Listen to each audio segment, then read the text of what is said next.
So, if you do see Krishna, and even if he doesn't ask you, just ask him, because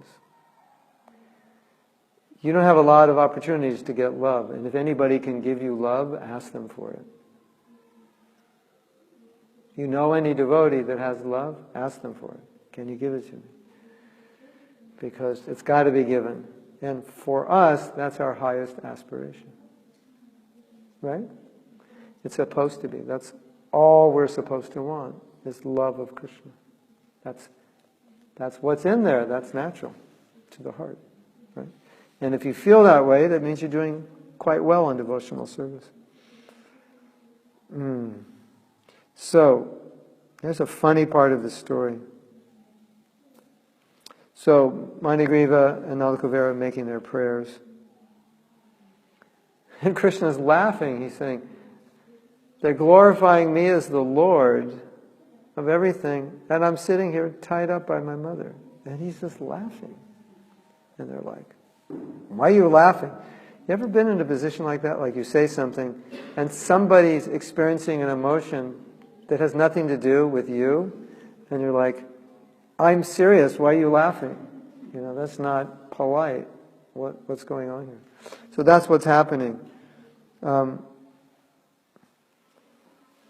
he's like playing with the rope, and he's just laughing and laughing. And he's thinking, these aren't ropes, this is my mother's love. This is the bond of my mother's love. And he's just going through this in his mind. He said, I'm tied up like a little calf, and I'm the Lord.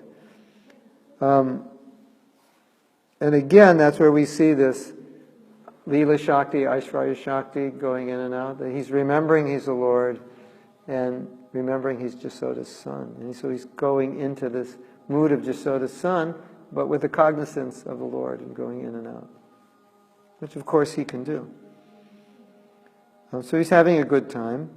And this is called Hasya Ras, the laughing Ras. So that's what he's going through. Hasya.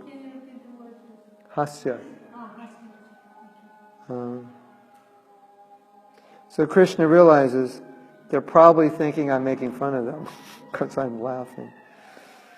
So then, he wants to encourage them. And he's also thinking, well, Nalakuvera, Manigreiva, they're my guests, they're in my courtyard, so I can't make fun of them. I have to be nice to them. So then he comes to his senses, and then, he said, I'm pleased with your prayers. He blesses them. Talks about Narada Muni's kindness.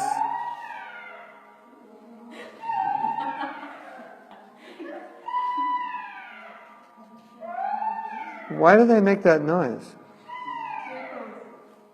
Because they're hungry or afraid, or? It's the way of communication. Oh, they're talking amongst themselves? Some people say that they're calling Gauranga. Oh. I think they're calling their girlfriend, actually. Yeah, it's their language. Hey, baby! You're looking good tonight. I mean, eating, sleeping, mating, defending, that's what animals do. Right?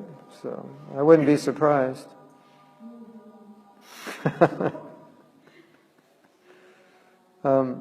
So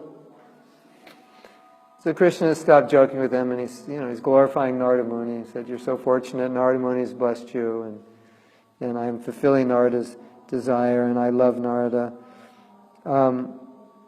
And Krishna just was meditating on Narada Muni now, how much affection he has for Narada Muni, because he was glorifying Narada Muni. So now he's kind of wrapped in thought of Narada Muni, and Krishna started crying, just thinking about his devotee, and how merciful his devotee was, because the devotee is bringing all these people, conditioned souls, back to Krishna. So that Krishna feels that. So, Krishna said, Narada's mercy began by appearing before you in his curse, and it's an extension of that mercy. His curse was an extension of that mercy, so he goes on explaining that. talking about the power of sadhu sangha. You just got a little association. Look what it did for you. And then he said, to see a sadhu like Narada Muni, who has offered his mind completely to me,